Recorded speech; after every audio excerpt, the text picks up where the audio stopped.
और एक सबसे बड़ी बात है, जो ये बरसात का मौसम होता है ना, इस समय पे हमारी फसलों में सबसे ज़्यादा फंगिसाइड पेस्टिसाइड का सप्लाई होती है।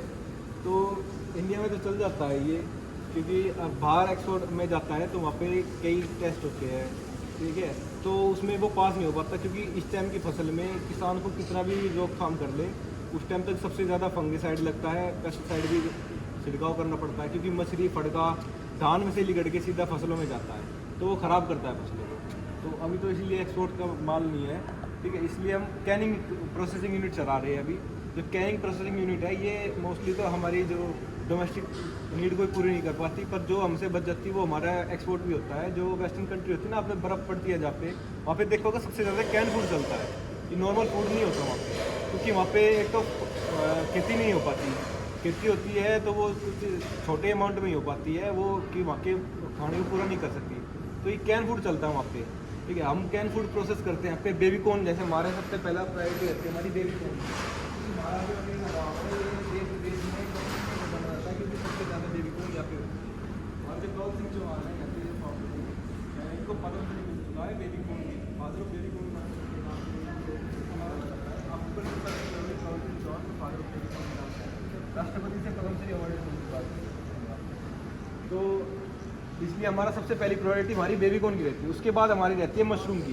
मशरूम सोनीपत में इतनी मशरूम होती है, मतलब कि सोनीपत में सबसे ज़्यादा मशरूम होती है राई में, और ये इसमें पानीपत में, पानीपत राई की बेल्ट में सबसे ज़्यादा मशरूम होती है। इतनी पूरे हरियाणा के 50 से 70% यहाँ पे मशरूम होती है। तो सब दूसरा हमारा मशरूम पे ध्यान रहता है। और उससे बाद होता है स्वीट कॉर्न। जो स्वीट कॉर्न के स्वीट कॉर्न के दाने देखे होगा ना, जो आप यहाँ पे जल्दी के नाम से जानते होगा, हाँ जी, स्वीट कॉर्न की प्रोसेस होती है। इससे अगला गांव है जो मनोली गांव। मनोली गांव की सबसे ज़्यादा स्वीट कॉर्न ही बोई जाती है वहाँ पे। और सबसे गोरा मतलब कि 6-7 हज़ार एकड़, मतलब कि आपको हर सीज़न में 6-7 हज़ार एकड़ स्वीट कॉर्न के मिल जाएंगे। स्वीट कॉर्न की यहाँ से एक्सपोर्ट भी होती है। हम जो एक्सपोर्ट नहीं हो पाती वो सारा एक टाइम पे फसल ऐसी आ जाती है बिल्कुल मंदी, 10-11 रुपये किलो में लेनी पड़ती है। उस टाइम हम अपनी कैनिंग यूनिट प्रोसेस करते हैं, क्योंकि कैन में आप उसको किसी भी फसल को 3 से 4 महीने आराम से प्रिजर्व करके रख सकते हो। प्रिजर्व सेल लाइफ तो उसकी 2 साल बढ़ जाती है। 2 साल तक पर उसको हमें मार्केट में पहुँचाना पड़ता है, मार्केट से सेल आउट होनी ज़रूरी है। तो बस हमारी इन 3 चीज़ों पे ज़्यादा मेनली फोकस रहता है। हम वैसे तो पहले हेलोपिनोज सुना होगा आपने, हेलोपिनोज, और ये एक होता है ना चेरी होती है जो आपके केक रेड चेरी होती है, उसकी प्रोसेसिंग करते थे, ठीक है। और जो फ्रूट कॉकटेल जो उसमें शुगर सिरप मिल के आ जाता है। अब तो मेनली यहाँ पे आप देख सकते हो बेबी कॉर्न की प्रोसेसिंग चली हुई है। हम जैसे फार्मर से अपने भी जो हम अपने 50-60 एकड़ जो अपने भी उगाते हैं, और जो आसपास में फार्मर भी जो खेती करते हैं उनसे भी बेबी कॉर्न लेते हैं। ये हमारा रिसीविंग एरिया है, यहाँ से हम किसान से बेबी कॉर्न लेते हैं। फुल्ली ऑटोमेटिक प्लांट है हमारा।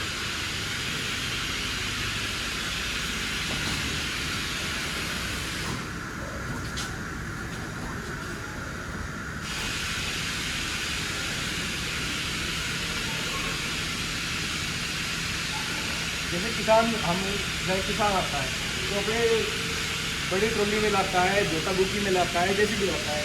हमारा एक पन्नी का बड़ा धर्म काटा है, इसमें सीधा सीधा फसल का वेट हो जाता है। जैसे कम क्वांटिटी में लाता है तो हमारा यहाँ पे जो छोटे काटे हैं, जैसे 1 गट्टी 2 गट्टी छोटा किसान हो रहा है तो यहाँ पे वेट करवा के उसको विशिष्ट काट के दी जाती है, जो उसके मार्केट। अभी जैसे बेबी कॉर्न का रेट 60 रुपये किलो चल रहा है मार्केट में, अभी 45-50 रुपये किलो चल रहा है ना, जो हमारा 60 रुपये में देने के लिए आप सकते हैं। क्योंकि मंडी में अगर बेचते हैं हम किसी भी चीज़ को तो 5-10 रुपये किलो तो वहाँ पे आड़त कट जाती है, 6-7 रुपये किलो वहाँ पे किराया कट जाता है। तो वहाँ से ज़्यादा प्रायोरिटी हमारे यहाँ पे लाने में करता है किसान, अगर किसी भी चीज़ को सही वैल्यू चाहिए तो हम यहाँ पे अपनी सीधा किसान से बेबी कॉर्न लेते हैं। ये डोर लैक है हमारा, ये जैसे ट्रॉली हुई बड़े कुछ हुई, ये उसके अकॉर्डिंग अपने आप एडजस्ट होता है। ये भी इलेक्ट्रिकल है। उसके लेने के बाद हमारे यहाँ पे छोटी ग्रेडिंग होती है। जैसे छोटे माल हुआ तो कम क्वांटिटी में माल हुआ 100 किलो 150 किलो, तो इन टेबल पर ग्रेडिंग हो जाती है हमारी। अगर ज़्यादा क्वांटिटी में हुआ जैसे 1100 किलो 1200 किलो, ये हमारी कन्वेयर बेल्ट है। यहाँ पे 5 टन तक हम एक 1-1.5 घंटे में छाट सकते हैं। 5000 किलो तक 1-1.5 घंटे में छाट सकते हैं। यहाँ पे इलेक्ट्रिक कन्वेयर चलती है और दोनों तरफ इसके लेवर खड़ी होती है। लेवर अपने हाथों से जो ए ग्रेड होती है वो अलग कर देती है, जो बी ग्रेड होती है अलग करती है।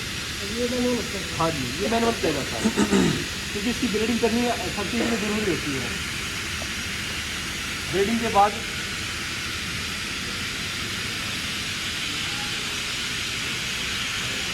नहीं, ये तो इन्हें बताओ जी, ये बी ग्रेड है इनको। ये जो हमारा बी ग्रेड रहता है वो हमारी हमारे देसी गाय है उनके काम आ जाती है।